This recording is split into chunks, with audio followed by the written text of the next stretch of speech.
Eh,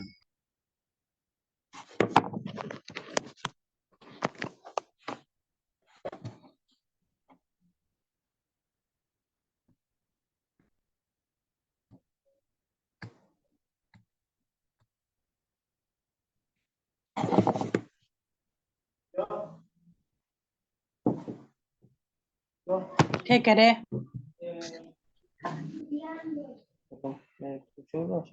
¿Y si se entra por canga? Por canga, no vayan y vuelan por canga. No vayan a otro lado. Por favor, pedimos silenciar los micrófonos.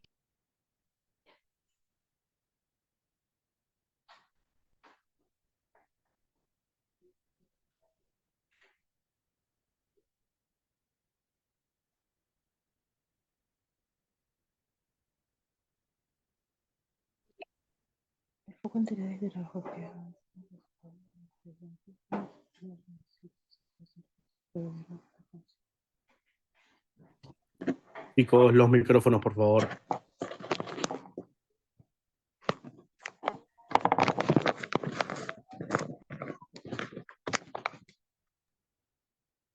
Buenas tardes, estimados alumnos.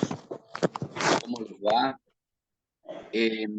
Disculpen que no pueda tener la pantalla abierta porque no pude solucionar el problema que ocurrió ayer sobre el final de la clase. ¿Se acuerdan cuando se apagó la pantalla? Así que debe ser un problema evidentemente, de sistema, pero seguramente para mañana trataré de solucionar. No obstante, la clase se puede dar igual. Dos consejos. En primer lugar, por favor, apaguen sus micrófonos. Cada uno puede mudarse, va a tener en un lugar donde está desplegado el micrófono, entonces debe silenciarlo. Es importante porque todo lo que digan, todo el ruido de ambiente se transmite y se acopla. Eso en principio, bueno. Pueden apagar sus cámaras.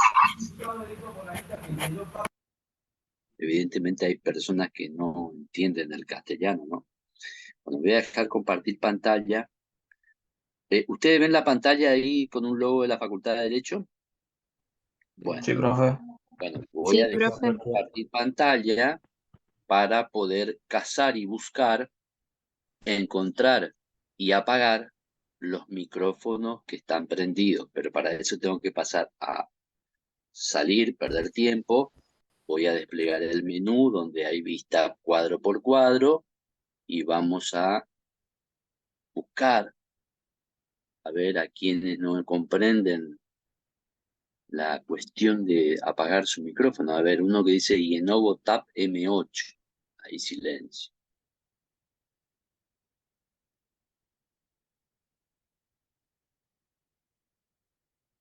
Sigo buscando. Aquí hay Profe, otro. disculpe, ¿podría hablar un poco más fuerte? ¿Cómo? Si puedo Sí, hablar podría hablar más. un poco más fuerte. Sí, que estoy en este momento. ¿Ahí me escuchan? ¿Ahí se Sí, profe. escucha? Bueno, en este momento no estamos dando la clase. Tuve que dejar de compartir pantalla para buscar distintas cámaras donde voy a estar quitando, lamentablemente haciendo de celador, la cuestión de las pantallas, ¿no? De apagar los micrófonos. Profe, disculpe, ¿le puedo hacer una consulta? ¿Sí? Yo ayer no pude asistir a la clase, ¿será que me puede decir un panorama si hubo alguna actividad? Porque no me llegaron a responder en el grupo, entonces quería saber si hubo alguna actividad al respecto o qué página se abordó. No, acá no hay por página, se abordan ideas de lo que está trabajando, perdió 2 horas de trabajo. Estuvimos haciendo toda la presentación del tema, no puedo volver a tocar todo. Se hizo la presentación, objetivos generales, objetivos particulares, específicos, ejes, presentación temática, el programa y comenzamos a desarrollar la explicación del primer texto a trabajar de de Ries y Feldman sobre la cuestión de la visión de la UCR en el gobierno. Es eso todo lo que se dio ayer. Bueno, profe, muchas gracias. Bueno, creería que están todos los micrófonos ahora apagados. Bueno, una vez que vimos todo esto, volvemos a ingresar. Bueno, acá entonces deberían estar viendo la pantalla con el logo de la facultad. Y entonces, si es así, estaríamos ya arrancando.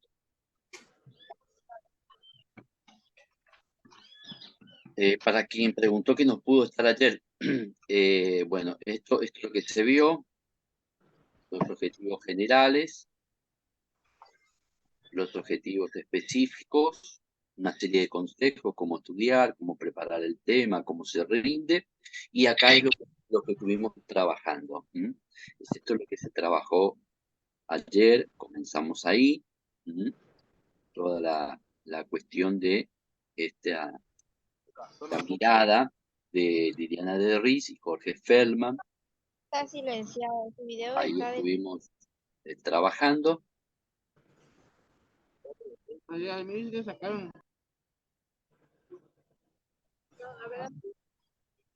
Y todo esto es lo que habíamos visto.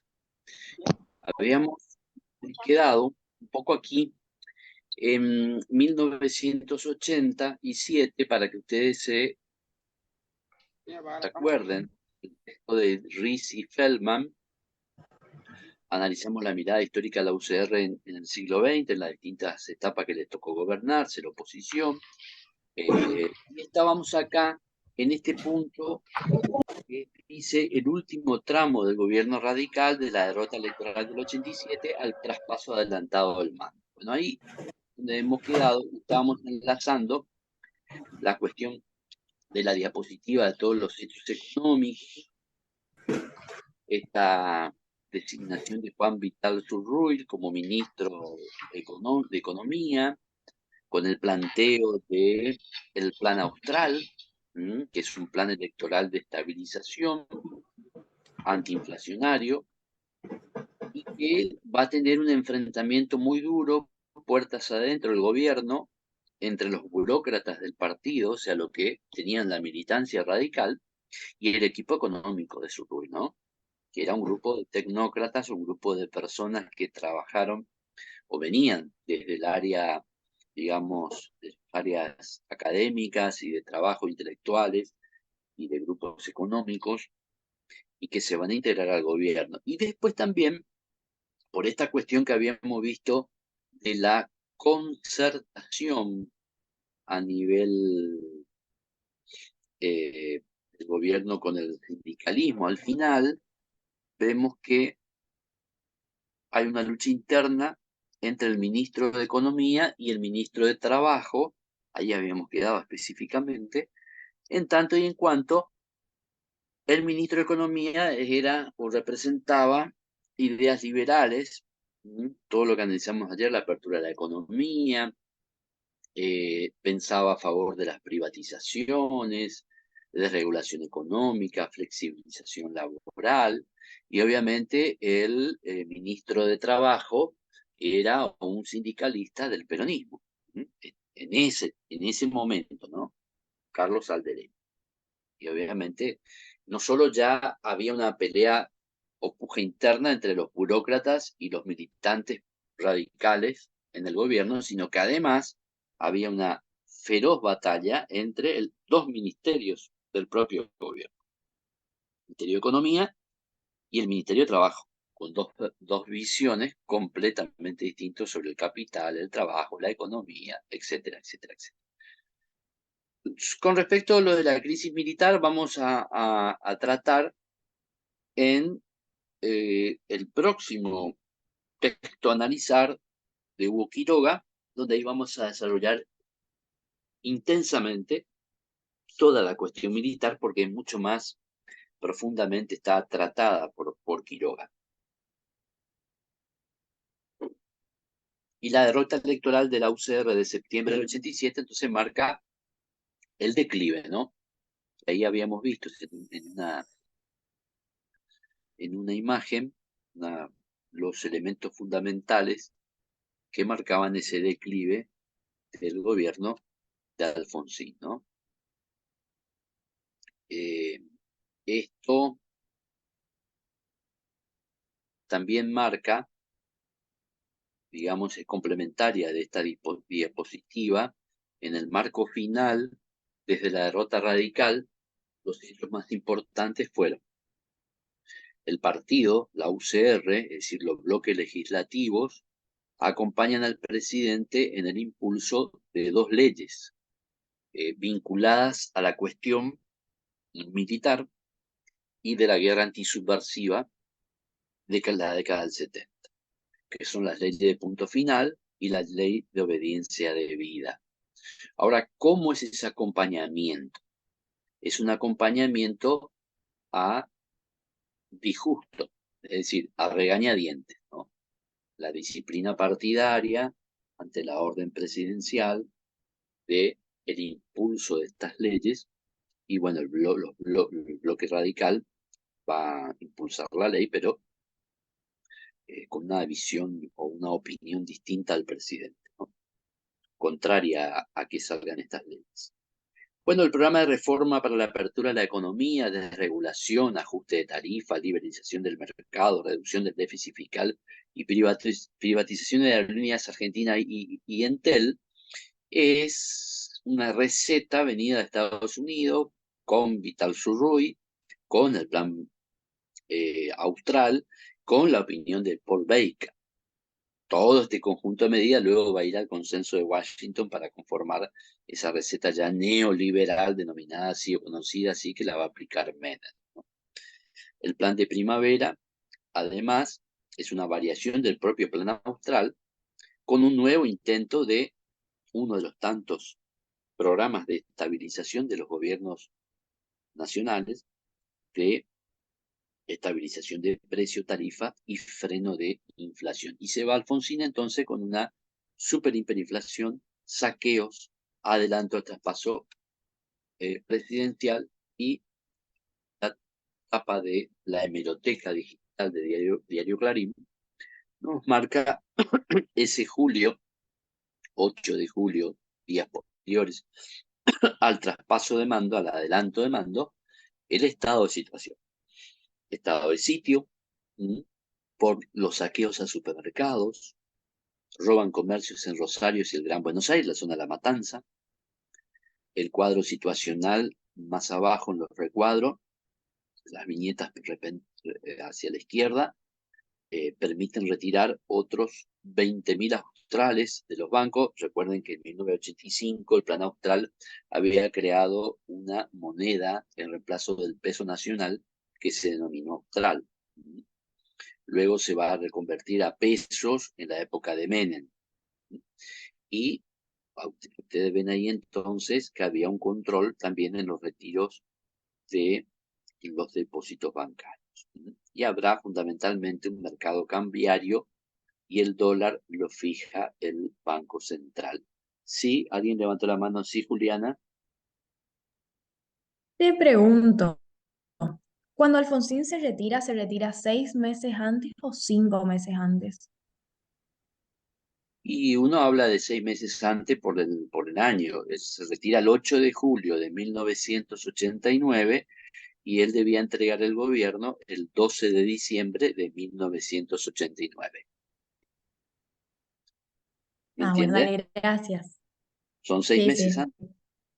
Son 6 meses y 6 días, está. y 3 días, o 4 días. Si lo toma por mes calendario, usted dirá julio, agosto, septiembre, octubre, noviembre, diciembre. Pero si usted toma del 8 de julio al 8 de diciembre, se cumplen los 6 meses y los días posteriores. ¿Entiende? Claro. Sí, Martina Sí, Sá. sí. ¿Se me escucha? Sí. Una sola duda me quedó a este primer autor y es una frase que repite 2 veces, que dice que el presidente logró despolitizar la formulación de políticas y a la vez politizar su ejecución. ¿A qué se refiere? Y habría que ver el sector, en qué página está y dónde. Yo no, a ver, tenés que decirme la hoja, repetirme, pero es una tautología. Es decir, de azul pasó a amarillo para que el amarillo sea azul. Es lo que vos me leíste, ¿no es cierto? ¿Podés leer de nuevo, por favor? Sí, la otra parte que dice No, exactamente lo mismo. léeme despacito lo que me dijiste. Léeme de nuevo. No. El rengloncito. El presidente logró despolitizar la formulación de políticas y a la vez Ahí politizar paramos. su Ahí, ejecución. no, vamos a parar ahí. El presidente, volveme a repetir otra vez. ¿Qué hizo?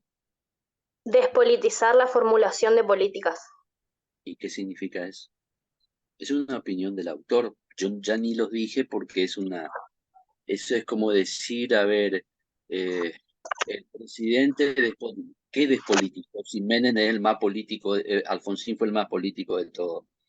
El Plan Austral tuvo un elemento político que consistía en la victoria para instalar la Constitución. El presidente estableció el Consejo de Consolidación de la Democracia ¿para qué? Para motorizar la reforma a la Constitución. Entonces es una opinión del autor, ¿me entendés? Claro, sí. Técnicamente lo que significaría es que toda su forma o estructura o pensamiento de gobierno estaba apartado de la política. Es un renglón, una partecita que no tiene mucha importancia. Y después seguime la otra parte que dice, y después que dice, Y politizar su ejecución. que bueno, hay un contrasentido ahí.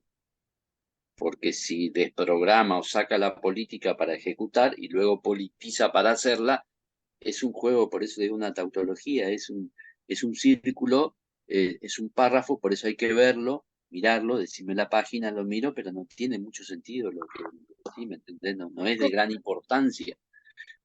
Significaría, a ver, para el autor, y eso no te van a preguntar, que todo su programa de política estaba pensado, a ver, en la nación argentina y no la política, pero cuando aplica esa nación, ese programa, lo hace políticamente.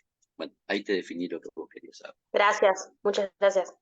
Es una cosa sin importancia ese párrafo. Sí, era por las dudas nomás de no seguir leyendo y que me haya saltado lo importante. Perfecto. Sí, ¿algo más? Vamos a tratar de cortar cada 15, media hora, porque si me cortan la clase no vamos a poder avanzar. ¿Me entienden? Hay un programa de avance y ustedes en la universidad tienen que aprender que cada media hora, 30, 35, 40, una hora, cuando yo habilito el tema de las preguntas, ustedes tienen que hacer preguntas relacionadas con lo que se está explicando. Porque yo, a ver, me pueden preguntar partes del texto, pero la explicación mía es en todo el contexto. Entonces, si ustedes cada renglón que no entienden, está bien que me pregunten, pero lo que me tienen que preguntar es lo que yo estoy explicando, porque si no yo dejo la explicación y recibo preguntas de párrafos que ustedes no interpreten. Y eso lo se hacen cada 30, 40 minutos o al final de las clases, ¿me entienden?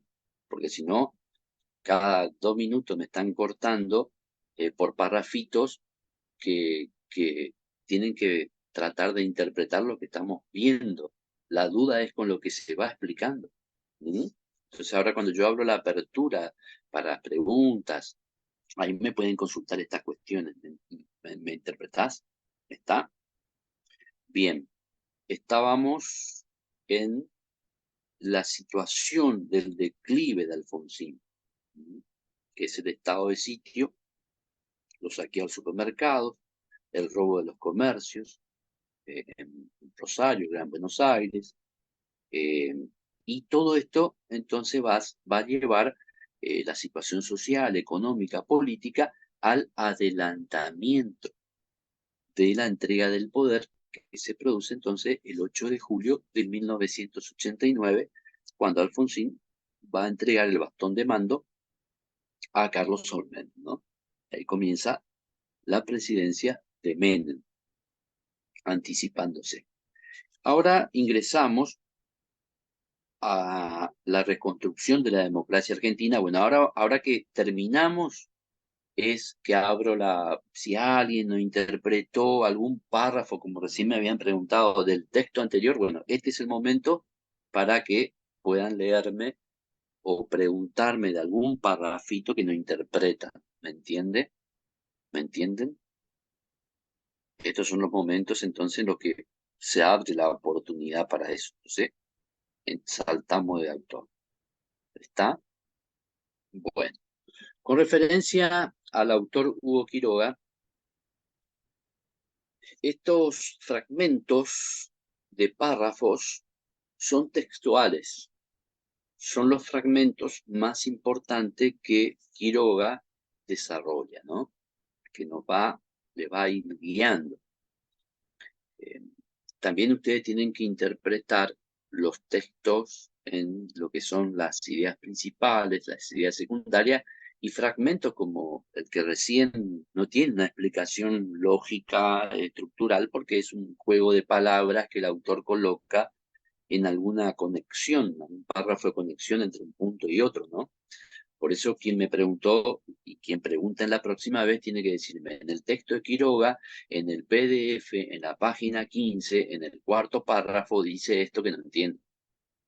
Porque si no, uno está enseñando en base a la lectura. Yo leí el texto y en base al conocimiento que uno tiene del tema y de lo estudiado va desarrollando las ideas. Pero es imposible que yo recuerde cada párrafo. ¿Está? Bueno, aparte las clases son tutoriales explicativas del cuadro de situación para que ustedes interpreten y traduzcan. Bueno, el régimen democrático, nos dice Quiroga, que se instaló en el 83, va a transitar por un complejo y ambiguo proceso que revela al mismo tiempo signos favorables de consolidación y rasgos preocupantes de imperfección institucional. Estamos instalando el proceso democrático.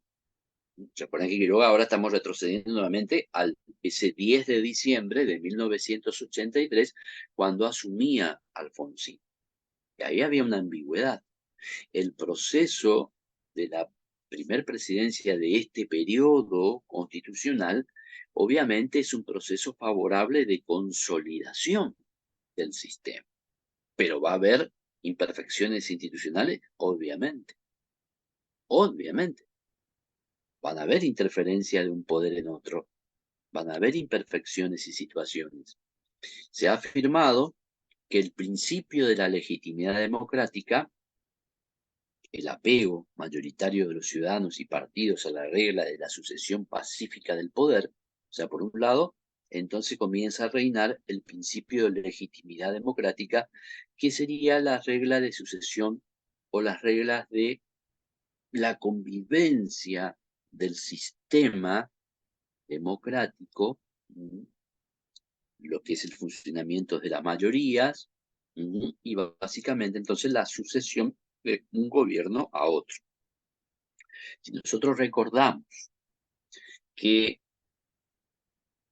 y este es un tema, miren como nosotros estamos diciendo esta cuestión, porque ahora Quiroga va a insistir en eso, y un tema de imperfección institucional es esta foto, porque esta fotografía quedó para la historia el 8 de julio y no el 10 de diciembre. O sea, se anticipa 6 meses. Y ahí está la imperfección. Y recuerden que tanto Alfonsín como De la Rúa no terminaron su gobierno desde 1983 a la fecha. Esas son cuestiones de imperfección. A su vez, los otros mandatos que sí terminaron van a romper una regla, ¿no? Porque desde casi 1955 y hasta 1930 podemos retroceder, los presidentes, salvo excepciones como la de Perón en su primer mandato, no finalizaban porque había golpe de Estado o situaciones. ¿Y por qué se daba eso?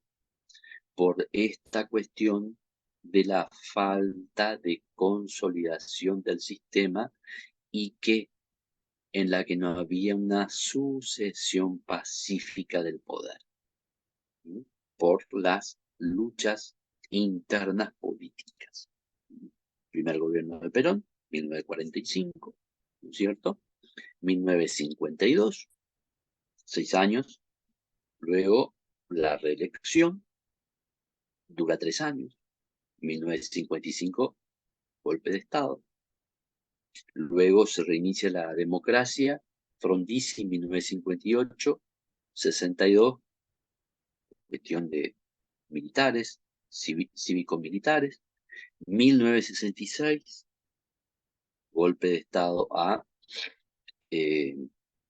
Ilia. Vuelve la democracia en 1973. 40 días dura Cámpora y luego asume Perón, ¿no es cierto? Y ese gobierno de Perón, tras su muerte, su viuda gobierna hasta el 76, golpe de Estado.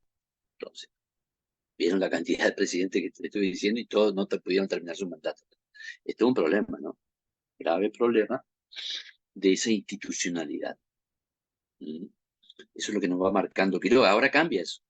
Ahora se puede dar la sucesión, la alternativa o la alternancia, ¿no? Y por otro, no se han superado, como decía acá, deficiencias institucionales y profundas desigualdades sociales. Quiroga nos marca que este proceso de 1983 hasta el 2003, que es el que analiza, que trabaja, que estudia, hay profundas desigualdades sociales, claramente. Y acá hay un concepto que Quiroga enlaza, que dice profundas desigualdades sociales que representan serio desafío para la estabilidad económica, de la democracia.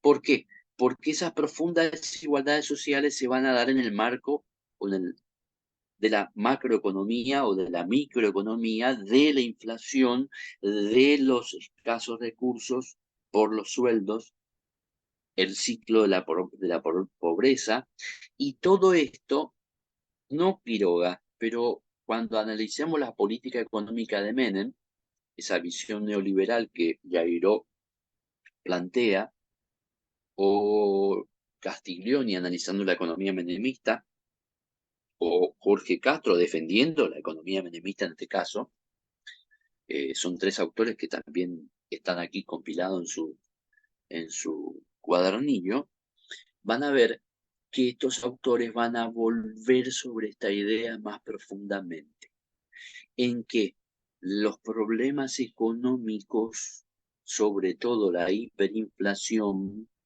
los problemas sociales, es decir, ese conjunto que acá dice profundas desigualdades sociales, representan desafíos de la estabilidad democrática. Por eso se fue Alfonsín 6 meses antes.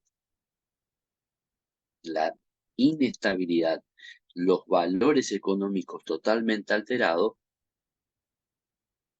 de socavaron, dinamitaron tanto el poder presidencial que la figura del presidente estaba totalmente devaluada. Decía tal cosa, nadie lo creía. Faltaba alguien que, por eso se apuró el cambio presidencial para que ingrese alguien nuevo que recién comenzaba a mandar y con hierro, sin hierro, como fuera, imponga su autoridad, en que en la otra cuestión ya la autoridad no valía. Y eso, ¿a dónde nos llevaba? Al abismo de aquel 1975, cuando todos los diarios titulaban vacío de poder, vacío de poder, vacío de poder, cuando las autoridades constitucionales no tienen los resortes para manejar el Estado, que es grave, ¿no? Nos pasó en varias etapas de la historia argentina. Bueno, eso se ha superado. Y acá por eso nos marca Quiroga esa deficiencia. En este tiempo, dice Quiroga, surgen nuevas demandas de la sociedad, con búsqueda de la igualdad social, la seguridad, la eliminación de la corrupción, la calidad de las instituciones públicas, especialmente en el ámbito de la justicia. Son haber y debe, cosas cumplidas y otras que nos faltan, todavía al día de hoy, porque este trabajo de Quiroga analiza y cierra la línea de tiempo 1983-2003, porque está escrito en 2003, y bueno, después la historia argentina continúa, ¿no? estamos en el 23. Y algunos de los elementos que está acá, como la corrupción, la falta de calidad institucional, la falta de rapidez y de audacia para impartir la justicia del sistema judicial y otras cositas que están acá, la igualdad social y la seguridad, y bueno, no hace falta ser, digamos, tener un título universitario, una maestría para ver que claramente estos 5 ítems no están resueltos, están en discusión. En este incluso momento político excepcional que vive la República Argentina con el sistema político, ¿no? en elecciones. Sigue Quiroga, lo que no ha registrado, esto le decía yo a Javier ayer, cuando hablábamos y él me mostraba el cuadernillo, y yo le decía a Javier de que estos párrafos de Quiroga o de otros párrafos de autores que coloco es lo que tienen que marcar y a partir de ahí comenzar a sacar ideas primarias, secundarias, y es lo que se podría preguntar, porque son las ideas principales. Lo que no ha registrado la historia política argentina, al menos hasta los años 83, es la completa actuación de la Constitución Nacional. Ahí hay un avance. Ahí encuentro un avance Quiroga. Desde el 83, la actuación, es decir, la vigencia de la Constitución, más allá de los puntos que recién planteábamos, más allá de algunas cuestiones institucionales, pero obviamente la vigencia de la Constitución nadie puede discutir. Planteado el problema de este modo, es evidente que la ley suprema, recuerden que la ley suprema es la Constitución Nacional, que está representada siempre en los esquemas jurídicos como una pirámide y donde el peldaño superior es la Constitución Nacional. Pero dice, es evidente que la ley suprema no pudo garantizar por sí misma sus derechos y garantías. Y con la regla de competencia pacífica en el poder, la asistencia a un orden democrático estable, nuestra democracia constitucional fracasó en sus múltiples intentos de estabilidad. Inmersa como estuvo tanto tiempo en un rumbo errático que la llevó a alejarse del juego electoral limpio y pluralista y del respeto a las leyes. La democracia se vuelve sin duda inestable por falta de confianza en las reglas de procedimiento constitucional, en la ausencia de un sistema de alternancia y en la desobediencia de los militares al poder civil. 3 elementos claves que son lo que pasa o se da, a veces se combinan todos para cuando se producen las situaciones de gobierno de facto. Entonces, inestabilidad de confianza en la regla del procedimiento constitucional, la ausencia de un sistema de alternancia y la desobediencia de los militares al poder civil. Esa es la ausencia del sistema, fundamentalmente. Y acá es lo que yo le daba algunos ejemplos prácticos recién. Lo que se pudo construir antes del 83, hasta el 83, es una democracia que Quiroga, y esto puede ser una pregunta de examen, esta diapositiva puede ser, muchos de los elementos que están acá, pueden ser tomados para una pregunta de examen, porque da para, la verdad, hablar en una conferencia completa. Cada parrafito, cada rengloncito que yo copié aquí de Quiroga, que están en su cuadernillo, ustedes, es para aprovechar y vamos a ver si podemos abrir ejes para distintas líneas de pensamiento, porque se van a ir repitiendo después también en otros autores. ¿Qué caracteriza a la democracia, como la llama Quiroga, con anterioridad al 83, una democracia entrecortada. ¿Por qué entrecortada? Porque va a sobrevivir, como dice textualmente Quiroga, penosamente. 6 golpes de Estado. 30, 43, 55, 62, 66, 76. Esto es muy interesante porque yo le marcaba recién los golpes de Estado, pero a su vez el fraude electoral del 37.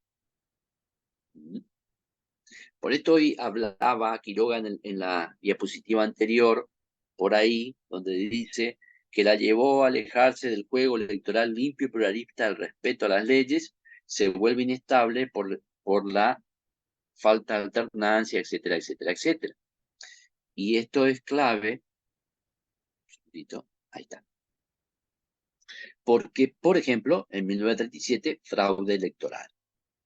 Y después las proscripciones políticas. Recuerden que el radicalismo estuvo proscripto en 1931, sin una fuerza política sumamente importante en esa etapa. Todavía no existía el peronismo.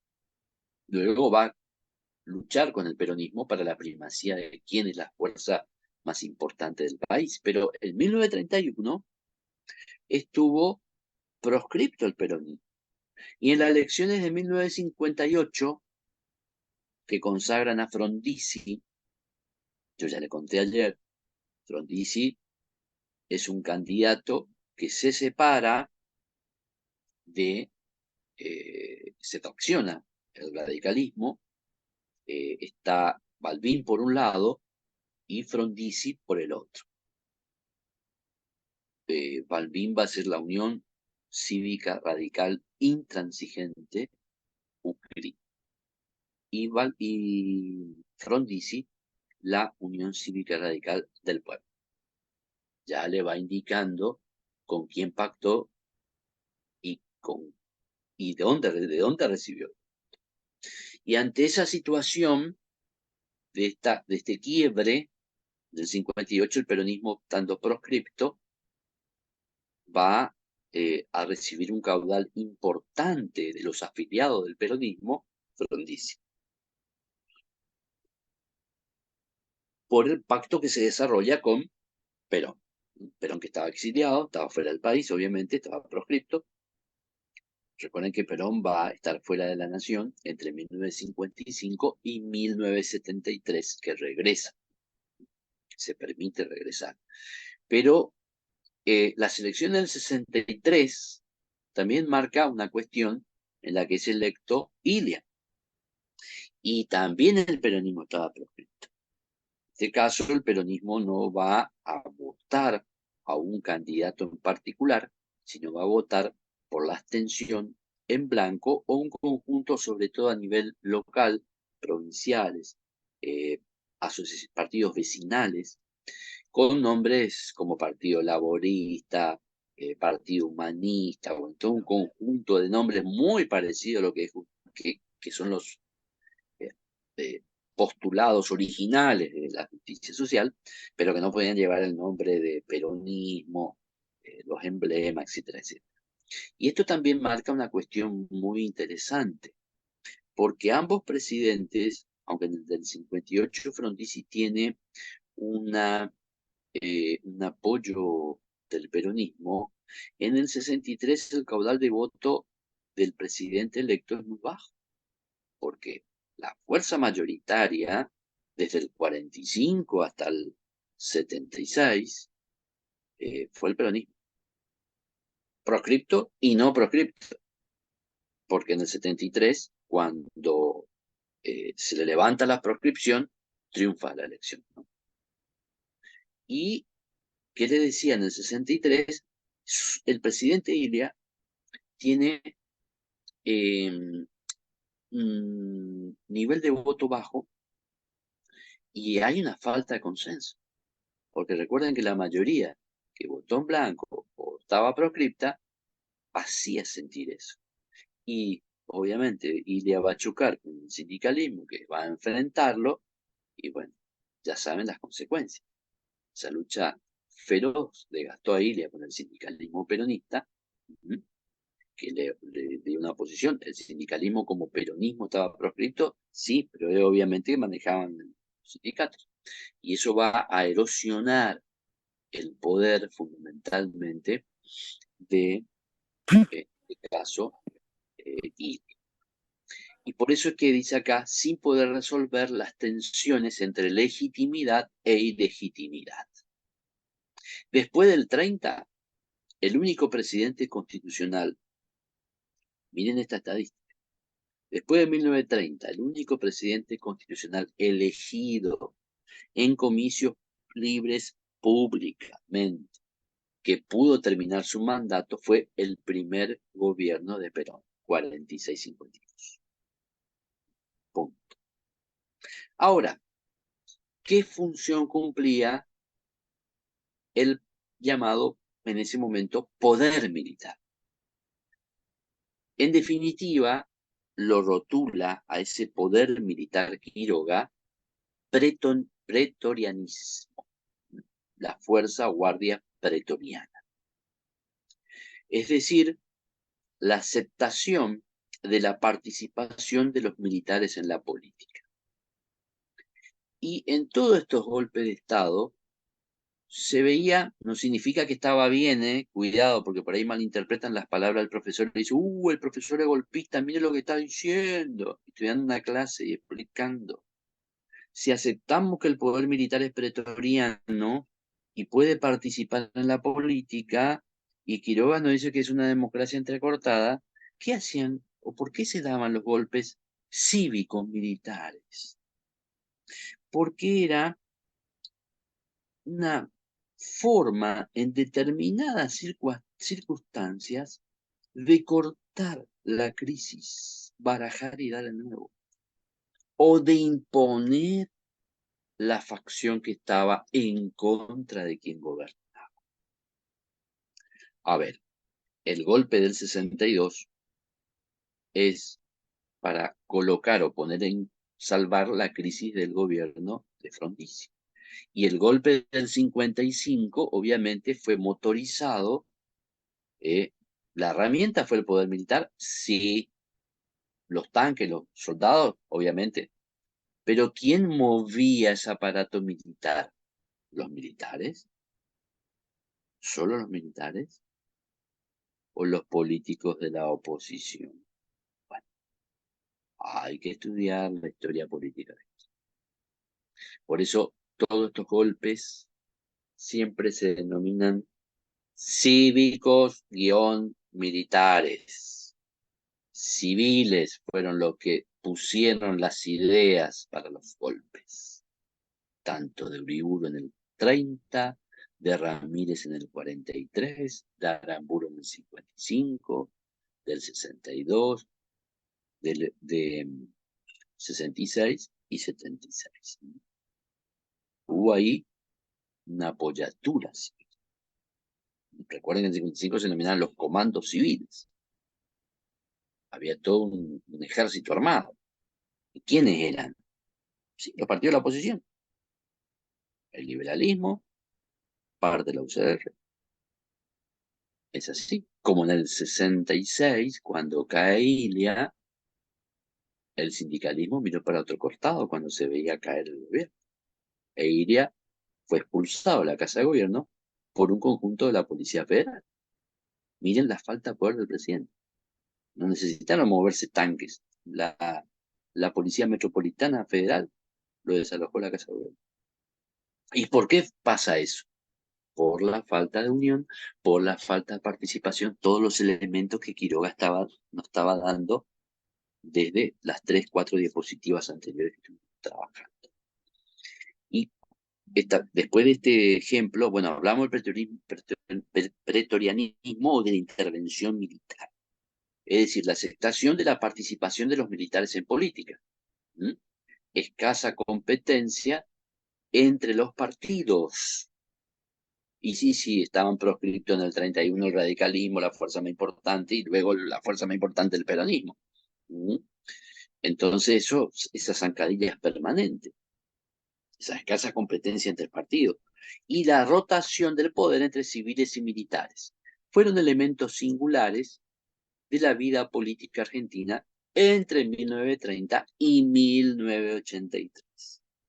Y ahí se frenó esta democracia entrecortada y esta participación del poder militar como pretoriano, que a partir del 83 desaparece, y entonces esos elementos que nos marcaba hoy, que significaba la reasignación de la plena vigencia de la Constitución.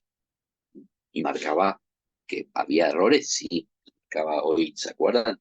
Corrupción, instabilidad política, desigualdad social, no alternancia, todos los errores que nos viene marcando Quiroga. Bueno, a la par, dice, hay una línea comunicante, Quiroga, de pretensiones hegemónicas de distintos signos, como la que notoriamente instaló el peronismo en el 46. Obviamente, el problema principal del golpe del 55 está en la reelección de carácter indefinida de Perón. Y todo viene, o se está en el marco de la reforma constitucional de 1940. Una reforma que divide el país en dos, sobre sus propios efectos. Tan impacto causó esta reforma, que hablábamos en la clase de ayer, si no me equivoco, con la cuestión de los elementos sociales importantes, de los derechos de la salud, de la educación, de la vivienda, de la jubilación, de la obra social, etcétera, etcétera, etcétera, en el artículo 37, 38, 39, y los recursos estratégicos de la nación argentina, el 40, todos los recursos se referían a los minerales, al agua, al petróleo, al mar, un artículo realmente de defensa de los recursos estratégicos, pero que tenía un problema que era la reelección. Tal marcó esa consecuencia de esa constitución que en la convención del 57, ayer lo explicaba, donde le digo que se quebró la Unión Cívica Radical, que quedó como única fuerza porque el peronismo estaba proscripto, Perón estaba escondido en Panamá en ese momento, en el 58, pero ¿qué pasó en el radicalismo? Que él tenía que ganar sola, si era la máxima fuerza sobre las fuerzas conservadoras liberales que quedaban naturalmente en el país, ¿no es cierto? Y se enfrentan, porque Frondizi, el sector de Frondizi, lleva la idea de que la Constitución del 49 debe ser reinstalada, debe ser jurada, debe ser aceptada, quitando la reelección indefinida. Y el sector de Balbín, no la quiere aceptar. Y se divide el radicalismo en plena convención constitucional. Y ahí surgen dos candidatos a presidente. Para que ustedes vean estas cuestiones que se dan con las pretensiones hegemónicas. Pretensiones hegemónicas que van a continuar después del 83, ¿no es cierto? Pero en esa época, el autor nos marca, 46, el peronismo, que atraviesa diferentes etapas, ¿no? Tenemos además un sistema político como el argentino, que entre el 16 y el 83 se desplazó sin cesar entre momentos de legitimidad e ilegitimidad democrática. No contribuyó naturalmente a fortalecer creencias efectivas en la Constitución, en la figura, en el caudillo. No llegó a crear en tantas décadas de historia institucional un poder democrático legítimo en torno a reglas pacíficas de sucesión. Libertad de sufragio, todo un problema. La soberanía popular. Y los desafíos para el nuevo periodo que comienza en el 83. Ya para el nuevo periodo, o sigue Quiroga, la dinámica de este juego político, o en esta dinámica, nuestra democracia no fue capaz de consolidarla. Hasta el 83, ¿no? Un poder político y una cultura que sostuviese la Constitución. Es un elemento que faltaba, lo que se denominaba la cultura democrática. y que podemos agregar republicana. A veces cuando hablamos mucho de democracia, a ver, si yo les diría a ustedes, podríamos hacer un ejercicio en este momento, preguntar a los 241 participantes que me definan, conceptualicen o me digan algo sobre qué es democracia. ¿Qué consideran ustedes que es democracia? Sí, Alba Márquez. Es un concepto prolífero. Prolífero. ¿Por qué prolífero? Tiene bastantes significados dependiendo del observador, del definidor. Correcto, correcto. Muy bien, Márquez. Muy bien, Márquez. ¿Por qué? A ver, si yo le diría a ustedes, República Democrática Alemana, República Democrática de Polonia, ¿existía la democracia ahí? ¿Sí o no? La democracia era visto de cierta forma por el partido que lo ejercía, pero nosotros lo analizamos desde nuestra perspectiva y no estamos en desacuerdo. Pero Claro, o sea, dependiendo, desacuerdo en el sentido que eso no es democracia porque hay partido único, sistema de votación único, candidato puesto por el Estado, totalmente vinculado a la Unión Soviética, etcétera, etcétera, etcétera. Pero entonces, ¿por qué? Porque a veces hablar tanto de democracia, como muy bien dijo Marque, que es prolífero, no olvidamos de otra cosa, de lo que a veces se pierde, que es la palabra república. Ahí está la base. La república es el ejercicio, obviamente, de la democracia con el voto de los ciudadanos que eligen a sus representantes, pero la república necesita para funcionar que la división de los poderes, que el ejecutivo no se entrometa en el judicial, que el ejecutivo no maneje el legislativo. ¿Y qué más necesita? La alternancia. No el proyecto hegemónico que es lo que estamos hablando acá. No profe, la, no la un segundito, cierro la idea de la palabra. No la reelección indefinida de 30 y pico de años o de 20 y pico de años de algunos gobernantes en la Argentina. Eso se da mucho a nivel local, provincial. Y además, ¿qué otra cosa? Eso llama la periodicidad de los gobiernos. Y además nos marca que ser transparente con la publicación de los gastos, las cuestiones éticas.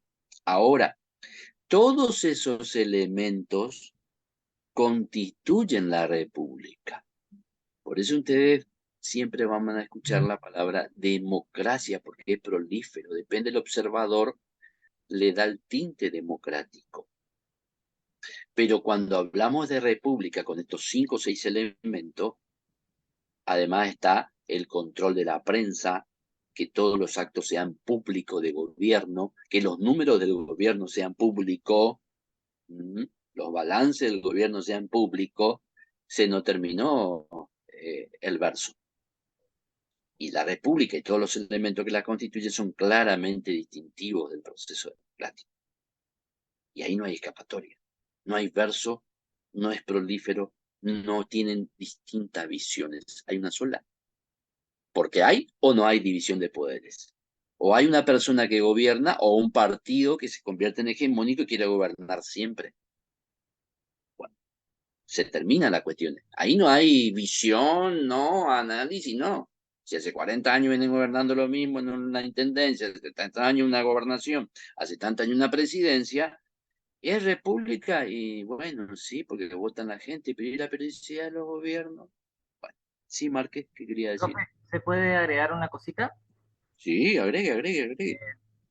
Me gusta mucho la frase de Borges que expresa la democracia es un abuso de la estadística. Sí, bueno, Borges siempre al límite en la cornisa, ¿no? Pero realmente brillante. Sí, sí, sí. Repita, por favor, repita, porque Borges, eh, digamos, más allá de la antítesis, si uno está en el campo, a ver, digamos, populista, digamos, o hacia el nacionalismo populista o el peronismo, bueno, a Borges le va, uno le duele, pero si uno está en la otra antípoda, bueno, Borges es lo máximo. Pero realmente Borges es una bendición para las letras argentinas. Es genial. Sí, adelante, por favor. Repita, porque me encanta esa Sí, profe. frase. De un punto de vista no peyorativo, sino viéndolo constructivista, o sea, de un modo constructivo, me evoca mucho lo que justamente expresa Luis Borges, de que la democracia es un abuso de la estadística. Ahí está.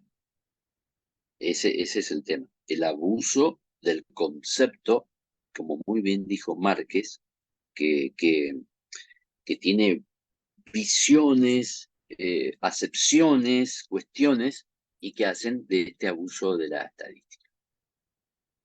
Entonces, se quiere con la estadística a veces tapar o demostrar cuestiones. Bueno, me parece muy bien. ¿Alguien más quiera? Me encantan estas intervenciones. ¿Alguien más que quiera intervenir?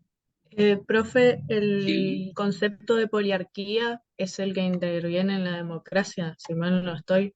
Cuando no hay Ujú. poliarquía, no hay democracia completa. Claro, exactamente. Que significa la variación. ¿Mm? Sí. Así es. Porque se pueden dar también, a ver, lo que pasa es que no quiero dar ejemplos que estén muy vinculados con porque justo estamos en campaña electoral, eh, pero por ejemplo, situaciones que se dan en Venezuela, en la que aparentemente existe república, aparentemente hay democracia, donde intervienen el partido que siempre gana e intervienen otros partidos, pero esos partidos no pueden luchar porque no tienen la logística, no tienen desplazamiento, sus candidatos son presos permanentemente, hay fraude, todo. Bueno, esto lo vivimos en la década del 30 en la República Argentina, cuando el radicalismo estaba proscripto y o hacía la campaña digamos, del voto nulo o la proscripción, porque se daba, vieron que vimos una diapositiva, acá tenemos un ejemplo para no irnos al 37 en la Argentina. Un segundito, creo que estaba por acá. Ahí está, el fraude electoral del 37 de los conservadores, ¿cierto? Donde alternaban, cambiaban los resultados. Eso ahí no funciona la democracia, ¿no? Aunque aparentemente parezca que es una democracia. Bueno, perfecto. ¿Alguna pueden opinar distinto también, a los compañeros que estuvieron hablando? Profe, Que, no es una opinión, es una pregunta.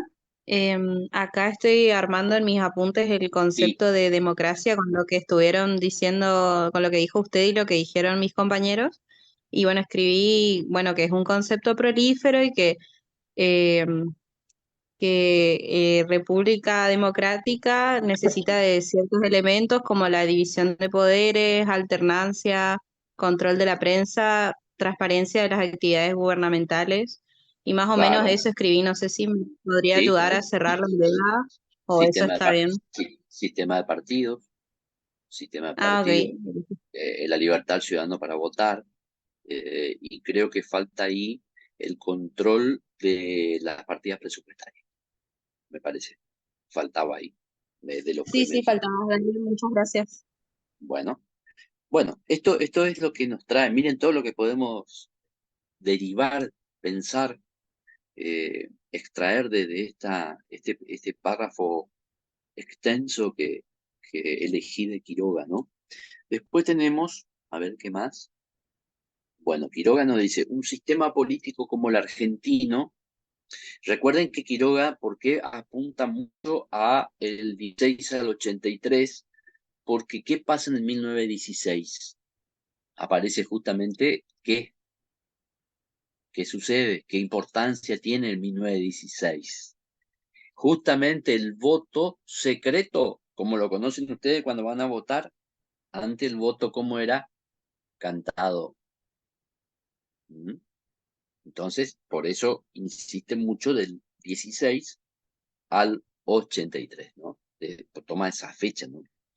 Y como está haciendo la reconstrucción de la democracia permanentemente en el principio, nos va a tratar mucho ese periodo anterior para después desarrollar lo que pasó del 83 para adelante. Sí, adelante.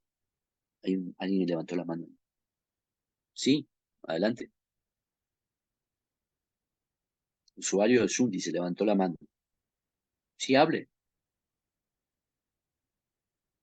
Bueno, un sistema político como el argentino se desplazó. Ah, no, perdón, esto ya habíamos. Sí, ya leímos esta partecita. Yo creo que retrocedí.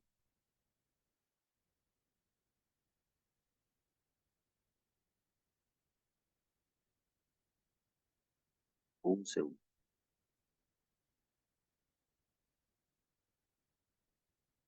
Esto habíamos visto. Vamos a ver acá. La experiencia histórica nos enseñan que la democracia no solo se edifica, sino hay que saber que se edifica. Lo significativo en este proceso es reconocer el sentido de esa construcción para mejorar sus formas, para hacerla más habitable. La democracia nunca será un régimen logrado o terminado. En la visión de Quiroga, siempre se construye, se reconstruye de manera permanente. Es un movimiento de reconstrucciones parciales. La democracia no puede ser más que una realidad inacabada, dice ahí. La reconstrucción de este régimen democrático es siempre una empresa colectiva de todos. Y este no es un dato menor para los argentinos, tanto la amplia mayoría de los ciudadanos como la totalidad de los partidos políticos. La intervención de los partidos políticos y de los ciudadanos. A partir del 83, pareciera que los ciudadanos y dirigentes argentinos se han puesto de acuerdo sobre el sistema político bajo el cual desean vivir. Claramente, desde 1983 va a estar en este sistema político, obviamente, vigente. Y estará, seguramente, es un deseo de todos los argentinos que siga vigente. Con todos los males, todos los errores que tiene, pero evidentemente es el mejor sistema. La unión de estas convicciones es el más sólido escudo que puedan encontrar las acciones de los actores antidemocráticos y es la mejor defensa de un proyecto de vida pública y política. Recuerden que ahora sobre el final de Quiroga, cuando se aproxima ese 2001, hago una acotación porque estamos viendo de que desde el año 83 se ha decidido por el sistema político, como la democracia, los ciudadanos participan, los dirigentes gobiernan, distintos partidos, pero ¿cuál era el eslogan del 2001? En todas las marchas, en todo lo que sucedía en el país. Una cuestión muy fea. El que se vayan todos. Esa cuestión que se cantaba a viva voz en todo tipo de marcha en la República Argentina es muy peligroso. Porque ahí marcaba, ¿se acuerdan cuando estábamos trabajando en el concepto de la creación, bueno, acá en esta medida positiva, la democracia del ciudadano identificado con el sistema? Los ciudadanos no reconocían a su dirigencia. A todos por igual. Un pedido, no sé, estoy desesperado porque es imposible que se vayan todos, porque alguien tiene que gobernar, porque esta es una república representativa, federal. Se gobierna a través de representantes que el pueblo elige. Entonces no se puede haber un corte, no puede haber institucionalmente que se vayan todos. Pero bueno, ese era el eslogan, que marcaba, bueno, todo un proceso de agotamiento de figuras políticas, de situaciones que se vivían, ¿no? Permiso.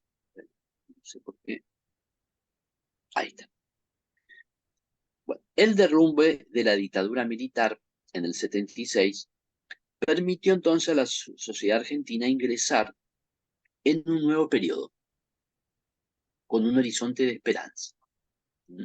Ese 83 se vivía un clima, mejor dicho, un deseo de esperanza, de avanzar, de terminar con la situación que se había vivido, ¿no?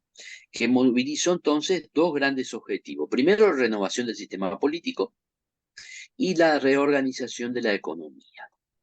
El éxito del periodo de transición, que comenzó en el 83, ¿a qué se denomina periodo de transición? Es cuando, y esto lo va a trabajar también, sí, lo va a trabajar Quiroga ahora, y después lo va a trabajar también Castiglioni y Leiró, en un proceso cuando se reinstala un gobierno democrático, institucional, tras un golpe de Estado, hay un periodo de tiempo, no es matemático, no es exacto, no es igual en cualquier país, que se llama el famoso periodo de transición, que es el salir de la influencia de quienes gobernaron anterior, que pasa también con cualquier presidente, ¿no?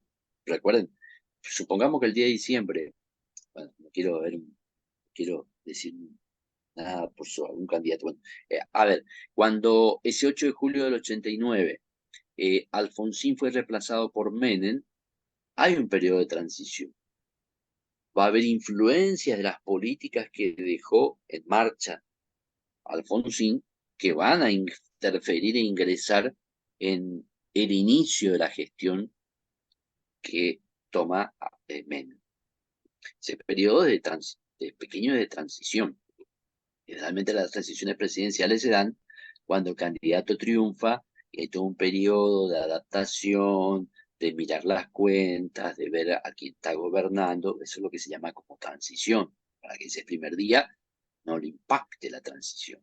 Bueno, o sea, saber el estado real de las nueve cuentas, deudas, todo. Pero con Argentina sabemos, siempre nos hacemos trampa, entonces los informes que se dan son mucho mejor de lo que después el candidato que asume recibe. Pero bueno, en este momento, 10 de diciembre de 1983, se inicia ese periodo de transición, que lo van a ubicar los autores hasta algunos, mitad del gobierno de Menem, y otros hasta incluso el primer gobierno. Es el periodo de transición, que es como encontrar el ritmo, la institucionalización tras la recuperación de la democracia y del sistema republicano de gobierno. Por eso dice acá, vuelvo por ahí, el periodo, segundito, de transición, se me perdió. Ahí está, el éxito del periodo de transición que comenzó en el 23, tanto en su faz política como económica. Iba a depender en gran medida política en su faz política como la económica, iba a depender en gran medida de la interacción de ambos procesos. A partir de entonces hay una demanda de orden político y económico. Y comienzan años de retroceso, frustraciones, avance, bueno. Esa ya es una visión particular que cada uno de los presentes, de acuerdo a su ideología, va a ir marcando. Estas son algunas cuestiones para tener en cuenta. Sí, a ver, Rolando. Buenas tardes, profesor. Disculpe que le Tarde, interrumpa. sí. Le quería preguntar algo sobre la dictadura militar en el 76. Sí, Yo tengo conocimiento de que hubo una desaparición de unos adolescentes que se llamaba la Noche de los Lápices. No sé si eso o sea, si tiene algo que ver con lo que usted está contando o no, con el derrumbe. no, el derrumbe del proceso militar no se da. Sí, bueno, eso va a tener que ver, más adelante vamos a ver, que es la cuestión de la lucha antisubversiva y de la cuestión de los hechos, a ver, de crimen de lesa humanidad, por detenciones, tortura, desapariciones físicas, que es un conjunto, ¿no? Obviamente, el derrumbe, cuando se significa el derrumbe y retirada, es el colapso que se va a dar principalmente por la guerra de Malvinas. El proceso al año 82, 83, cuando entrega el poder, tiene tres elementos. Hay una diapositiva que tengo por ahí preparada sobre eso, básicamente que influyen en la retirada del gobierno militar. Pero además, si ustedes tienen en cuenta la diapositiva esta, 30, 43, 55, 62, 66, 76, por ejemplo, el golpe del 30 vuelve, dura, mejor dicho, hasta el 32, elecciones que gana el Partido Conservador. El golpe del 43 dura hasta el 45, porque estas intervenciones, cuando el poder militar accionaba como una guardia pretoriana, que explicábamos hoy, se van a dar con mayor tiempo en los últimos los anteriores,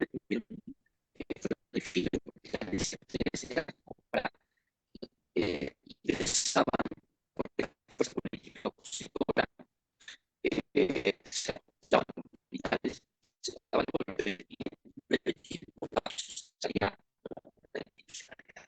Es decir, 30, 32, 43, 45, 55, 58, Profe, 62,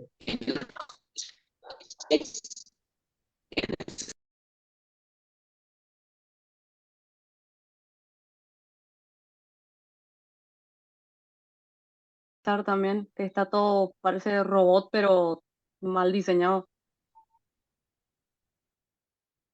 No se entiende, profe.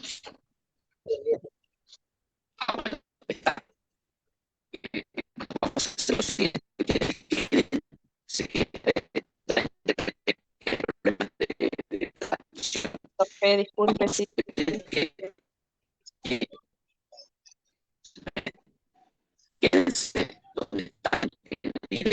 Profe, disculpe, no se le escucha para nada. Se escucha Puede solamente ser, todo cortado. Puede escribir al puede chat. ser su conexión a internet o su micrófono, profesor, no se le entiende.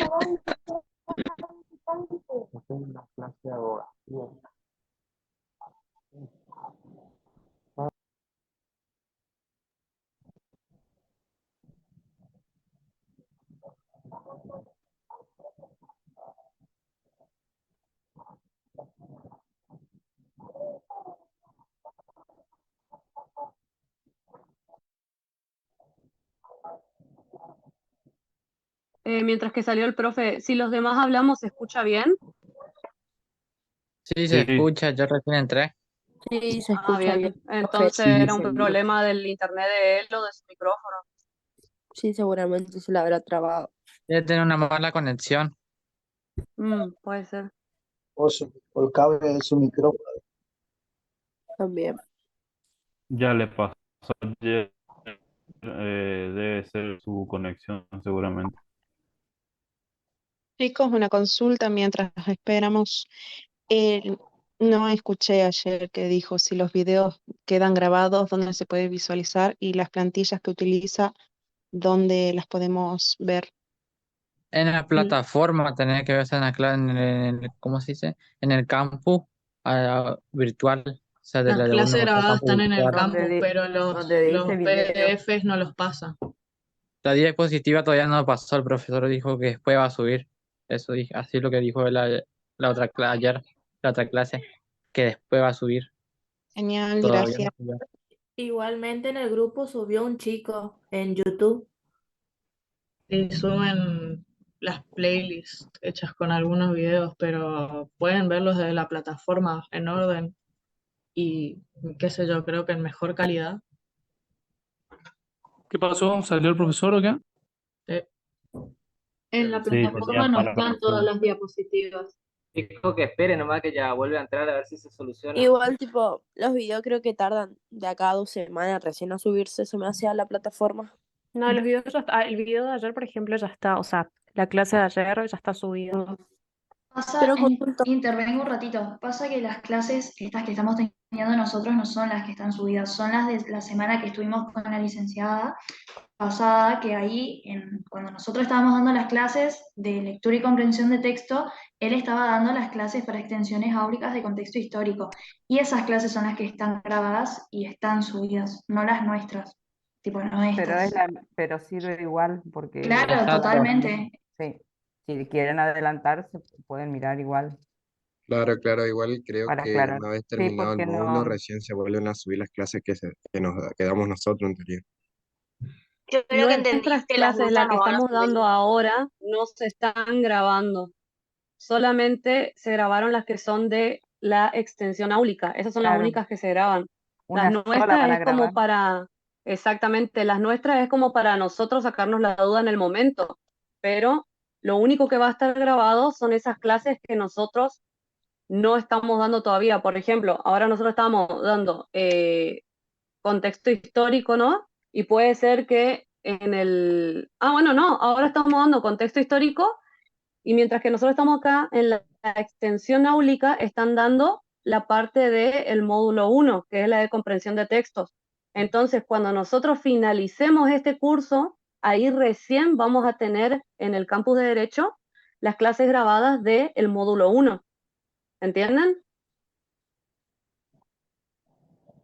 Claro, sí, pero igualmente sirven, digamos, para, o sea, los que quieran trabajar con contexto histórico, si necesitan la clase de ayer, no es exactamente la misma, pero les va a servir igual, se habla de lo mismo, supongo.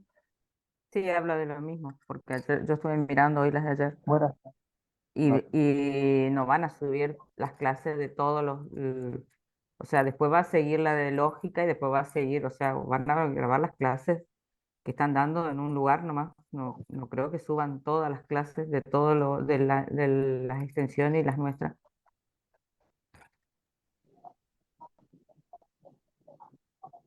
o capaz que por ahí hagan resumen de cada clase, que tomen, por decirle, lo más importante y hagan un resumen en un video para subir.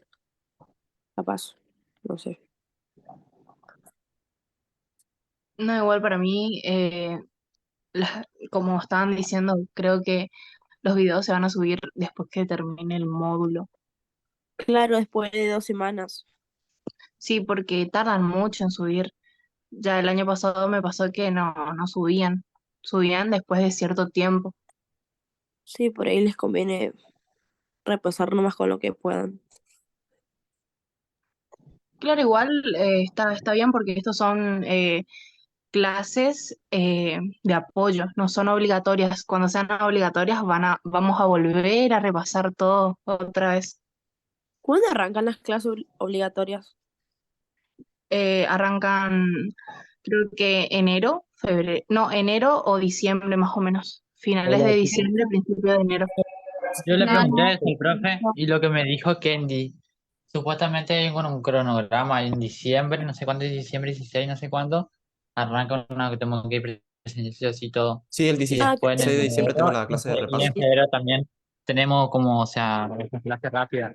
En febrero se va a dar como, o sea, tengo lo entendido. mismo para el Tengo examen, no entendido. sé cuándo vamos a rendir, si la primera se rinde por etapa, dijo el profe. Se rinde por etapa. Ah, ya puedo arreglar su micrófono, parece, el profe. Sí, ya pude arreglar. ¿Me escuchan bien ahí? Sí, profe. Ahora. Bueno, perfecto. Bueno, Sí, profe, ahora sí. estaba escuchando ahí el diálogo de ustedes para ordenarle un poco.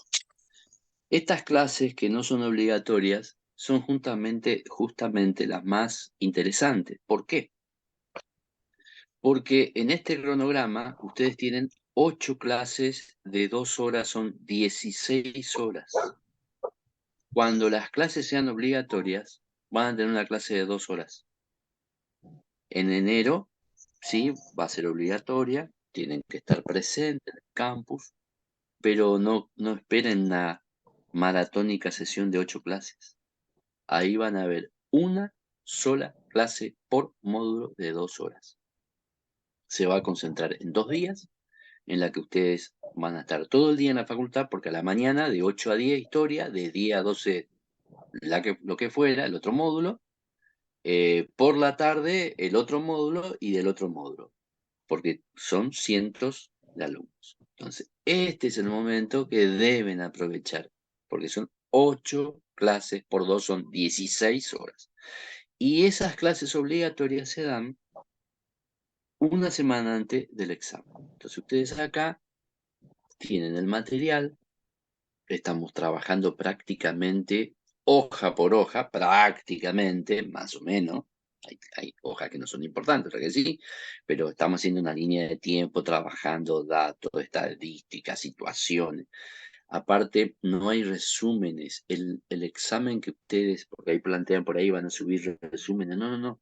Las clases están ya subidas, eso le dije ayer, en el campus virtual de la facultad. Ustedes tienen que ir a buscar. Ahora, las clases obligatorias deben estar, porque si no están, se les pone ausente. Ahora no, yo no controlo la asistencia. Y el que está ausente no puede rendir.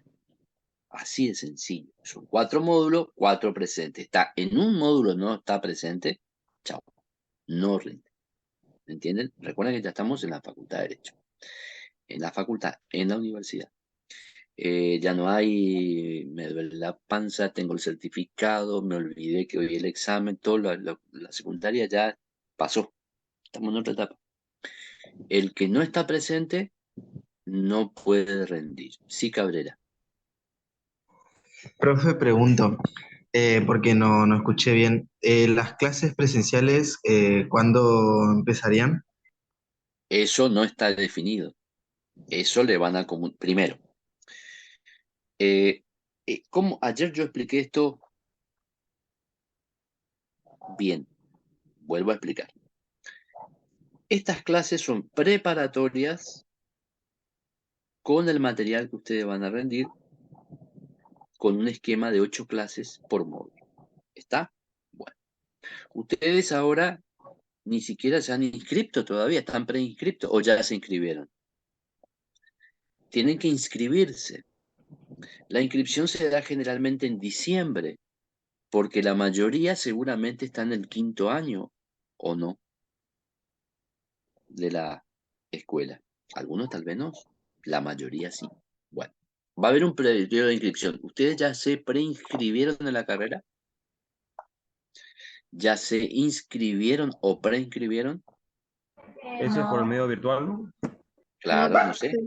Y para empezar este curso nos tuvimos que inscribir, rellenar un formulario. Correcto, Sí, pero ustedes pero mandaron, a ver, mandaron documento de identidad, registros No, médicos, no. profe, yo no. todavía Nada no. de eso Y todavía. bueno, entonces ustedes hoy para la facultad son NN, están preinscriptos para este curso. Ustedes van a recién, entonces, ¿cómo podemos saber qué fecha va a ser si ustedes todavía no están en el proceso de inscripción? ¿Qué tienen que hacer? En la página web de la facultad hay permanentemente anuncios. A partir de ahora que ustedes quieren vincularse a la Facultad de Derecho, ustedes deben entrar y tener permanentemente una visualización de la página web de nuestra facultad. Ahí hay toda la vida universitaria. Están ustedes que son en este momento son preingresantes, luego están con el periodo de ingreso, en el cual van a tener que colocar todos los papeles. Ahí cuando está el ingreso y en diciembre se marca el cronograma, y el cronograma va a establecer, porque es así, que en los días, en diciembre va a haber un día para repaso. Ya les dije ayer que es el 16 de diciembre para ustedes en esta materia conmigo, y en los últimos días de enero, eso está al salir del cronograma, le van a dar el día, se van a armar grupos o comisiones, 1, 2, 3 y sucesivamente, como se agrupan por apellido, de la A a la Z, por grupo y comisión. Y ahí cuando se le otorga la comisión, se le va a informar que, por ejemplo, fulano de tal debe de concurrir a la facultad el 26, 27, 28, generalmente son esos días, por ahí más o menos, que ve el calendario, a tal hora para historia, a tal hora para el otro módulo, a tal hora para el otro módulo, a tal hora para el otro módulo. Y ahí dan el presente. Y eso los habilita al examen, que es con posterioridad, en 3, 4, 5 días, una semana, que es un día por la mañana, se toma de 8 a 10, de 10 a 12. ¿Está? Son franjas horarias. Bien. El examen consiste, como ya les expliqué, en un multiple choice. Es decir, en un conjunto de preguntas en la que la pregunta contiene 4 ítems y que esos 4 ítems son A, B, C y D, y sobre la pregunta ustedes deben marcar el verdadero. Generalmente son unas 40 preguntas, si no me equivoco, de las cuales tienen que tener aproximadamente orden de 26 preguntas, 27 hechas bien, porque recuerden que las preguntas tienen un coeficiente de puntos y ustedes tienen que tener 6 como nota. Con el 6 ingresan. Si en ese examen no pueden ingresar porque nota nivelatoria es superior al 6, tiene inmediatamente un proceso de aproximadamente 15, 20 días, un parcial, un examen nivelatorio recuperatorio. ¿Está? Ese es el esquema general. ¿Cómo se va trabajando? Primero estamos en el preingreso, en estas clases tutoriales en las que estamos desarrollando esta actividad. Ustedes siguen con atención la Facultad de Derecho y ya la facultad le va a marcar de tal a tal día para que ustedes lleven toda la documentación administrativa. Y ya posteriormente se le va a ir comunicando, incluso creo que le llega hasta los correos